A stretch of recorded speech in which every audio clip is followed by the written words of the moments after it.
Em nome do Pai, e do Filho, e do Espírito Santo. Amém. Naquele tempo, Jesus contou uma parábola aos discípulos. Pode um cego guiar outro cego? Não cairão os dois num buraco? Um discípulo não é maior do que o mestre. Todo discípulo bem formado será como o mestre. Por que vês tu o cisco no olho do teu irmão e não percebes a trave que há no teu próprio olho? Como podes dizer a teu irmão: Irmão, deixa-me tirar o cisco do teu olho, quando tu não vês a trave no teu próprio olho? Hipócrita, tira primeiro a trave do teu olho, e então poderás enxergar bem para tirar o cisco do olho do teu irmão. Palavra da salvação. Glória a vós, Senhor. Meus irmãos e minhas irmãs, hoje a igreja celebra a memória desse grande bispo e doutor da igreja chamado São João Crisóstomo. Ele nasceu em Antioquia, cerca do ano 349, século IV. Depois de ter recebido uma excelente educação, dedicou-se à vida ascética e, tendo sido ordenado sacerdote, consagrou-se com grande fruto ao ministério da pregação. Eleito bispo de Constantinopla no ano 397, revelou grande zelo e competência neste cargo pastoral, atendendo em particular à forma dos costumes, tanto do clero como dos fiéis. A posição da corte imperial e de outros inimigos pessoais levou por 2 vezes ao exílio. Perseguido por tantas tribulações, morreu em Comana, em Ponto, a Ásia Menor, no dia 14 de setembro do ano 407.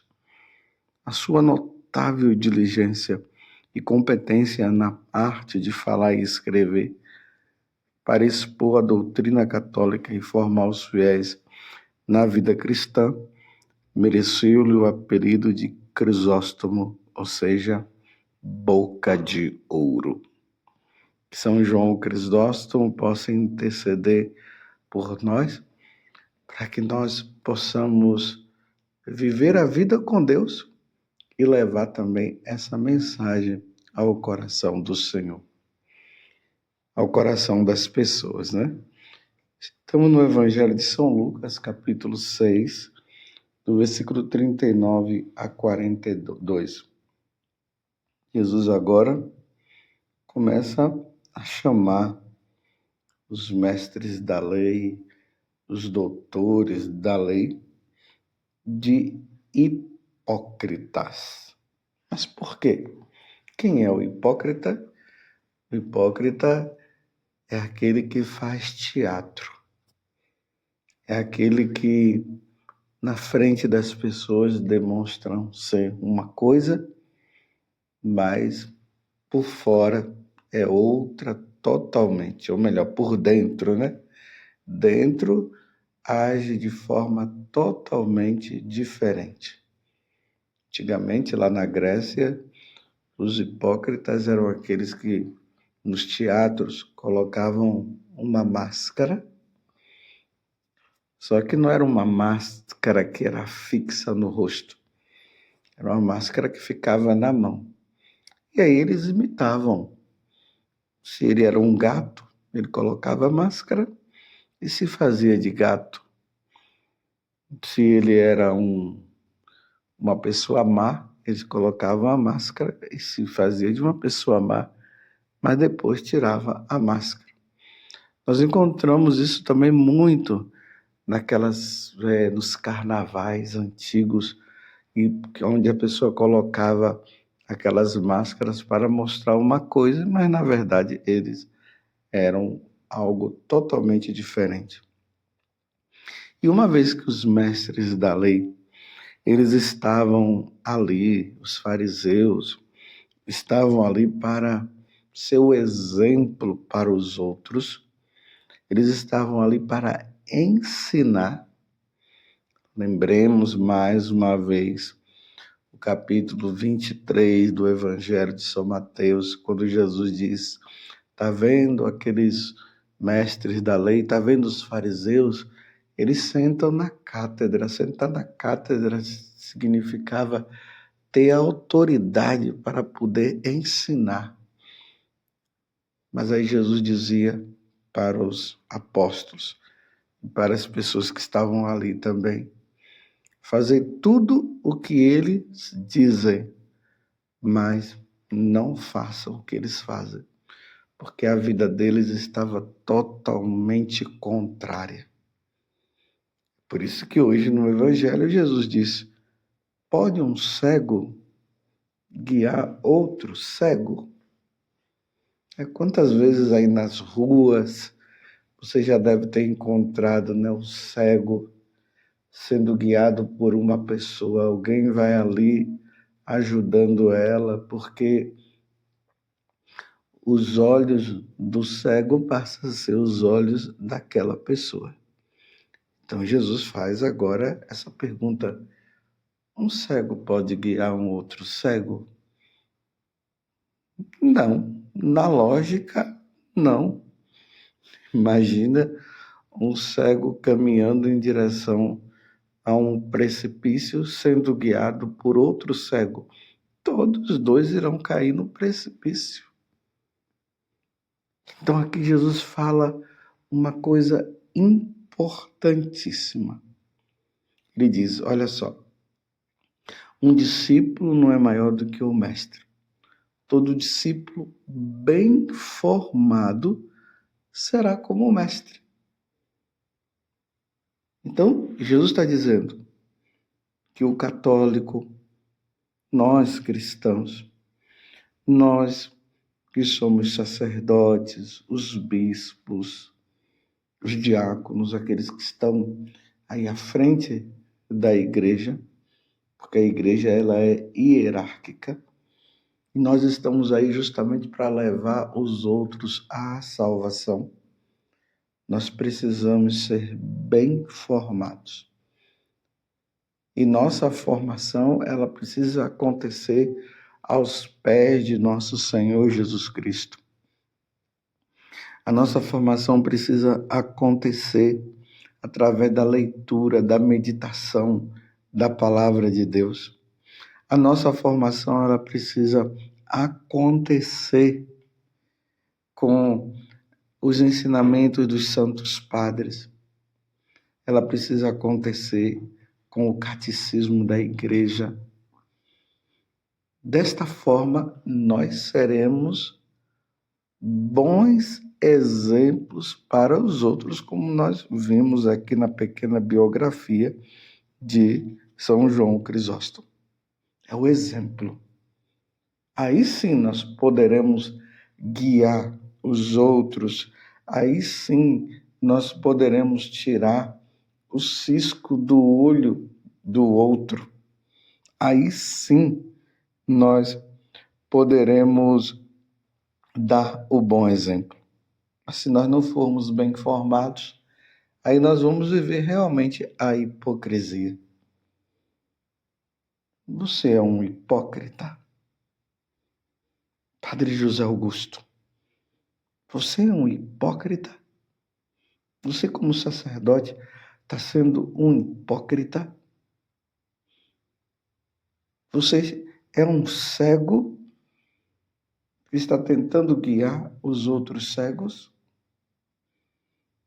Lembremos que na primeira leitura hoje, que está na primeira carta aos Coríntios, o capítulo 9, do versículo 16 a 22, e depois do 22 até o 27, São Paulo está dizendo que ai de mim se eu não pregar o evangelho. Ele vê que ele precisa pregar o evangelho. Por quê? Porque foi um chamado, foi uma função que Deus deu para ele. Ele precisa salvar almas. Mas é interessante que no final, São Paulo, ele vai dizer o seguinte, que ele tem muito medo de proclamar a boa nova aos outros e ele mesmo seja reprovado.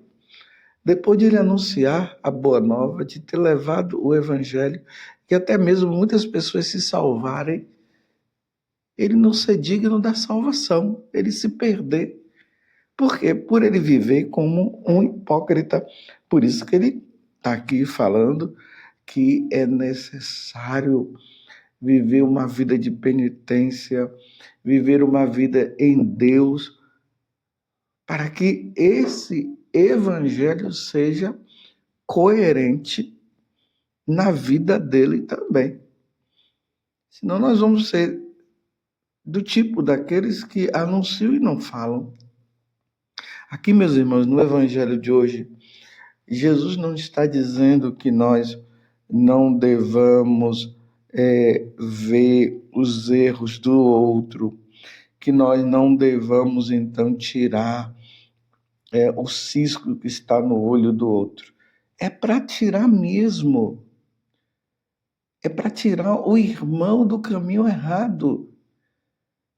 E aqui as pessoas começam a interpretar esse evangelho de forma incorreta, dizendo assim, então não vou tirar o cisco do olho do outro, porque eu estou com uma trave no meio, então tire a trave do seu olho, viva uma vida correta, para você poder levar o evangelho.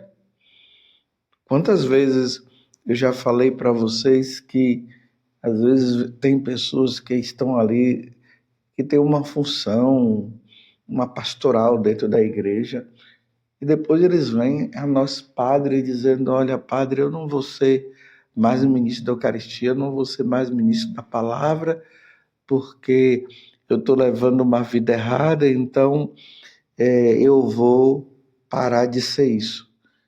Aí eu digo para eles assim, então faça o contrário, leve uma vida santa, uma vida correta e continue sendo ministro da Eucaristia, continue levando o Evangelho. Quer dizer, as pessoas acabam sempre optando pelo erro.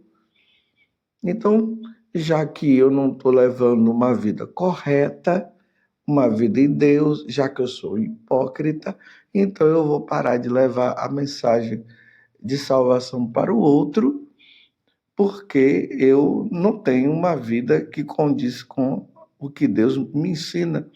Então, meu filho, então, meu santo e minha santa, faz o seguinte, reveja a sua vida, porque se você está optando pelo erro, você está optando pela sua condenação. Então, você está dizendo, eu vou parar de pregar o evangelho, eu vou parar de cuidar das pessoas, porque a minha vida é errada, então você está decretando que você vai continuar na vida errada e se perder para sempre. Você está entendendo? Você precisa, então, mudar de vida, como eu digo, né? Então você está precisando criar vergonha realmente na cara e levar uma vida santa. Então, procure, então, agora, fazer uma boa revisão da sua vida, faça uma boa confissão e agora vida de santidade, vida santa. O que eu e você realmente não podemos viver é como os fariseus hipócritas. Nós não podemos viver na hipocrisia realmente. Então, vamos tirar as nossas máscaras e vamos viver o que precisa ser vivido. Vamos viver, então, essa vida santa. E olha que eu estou dizendo, vamos viver. Eu não estou dizendo que é só você que deve viver para eu não me colocar numa situação de achar que eu sou o santo, eu sou o puro, eu sou melhor do que você. Eu estou aqui fazendo a minha função de pregador do evangelho, de sacerdote. Mas quantas coisas na minha vida precisam mudar, meu Deus do céu. E eu preciso pedalar muito. Eu preciso ser como esse atleta que se sujeita a uma disciplina rigorosa, como diz Paulo, em relação a tudo, para que eu possa ganhar a coroa da vitória. Eu possa ser santo. Nós acabamos de ver aí as Olimpíadas e vimos quantos atletas que subiram no pódio e ganharam lá as suas medalhas de acordo com de acordo como eles puderam realizar. Uns ganharam medalha de ouro, outro de prata e outro de bronze.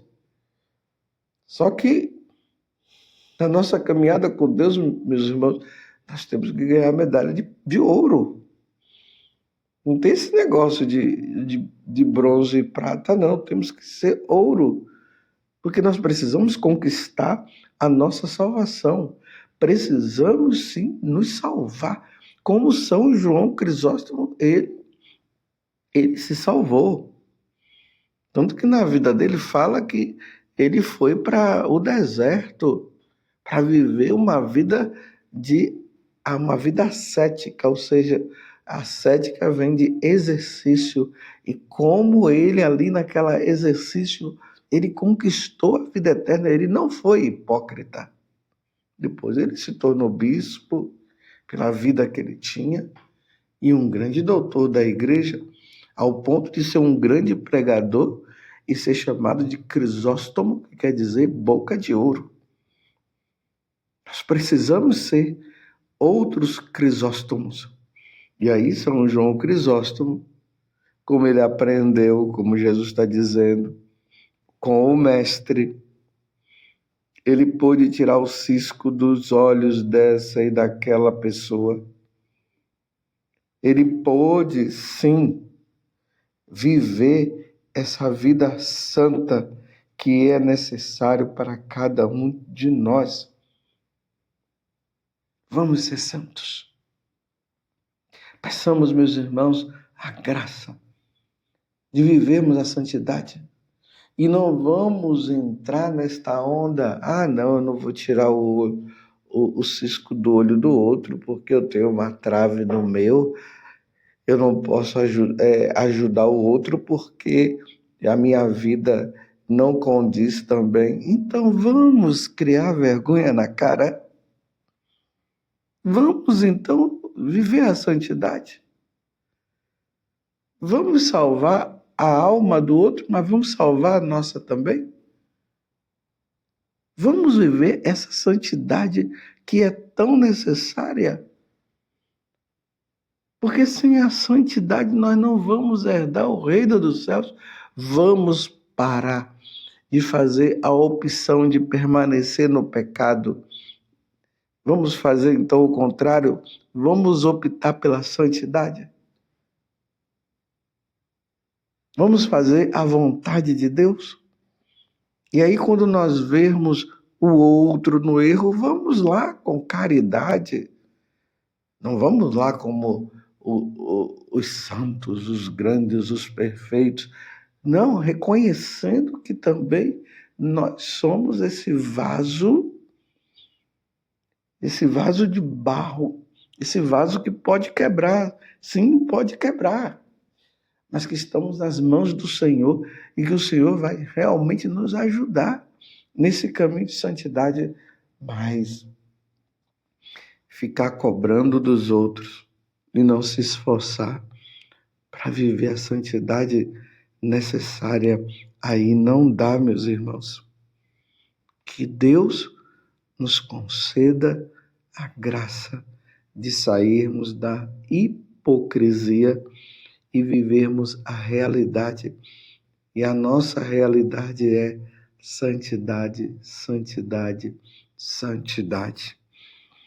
Ó Virgem Santíssima, não permitais que eu viva e nem morra em pecado mortal. em pecado mortal eu não hei de morrer, porque a Virgem Santíssima há de me valer. Valei-me, Virgem Santíssima.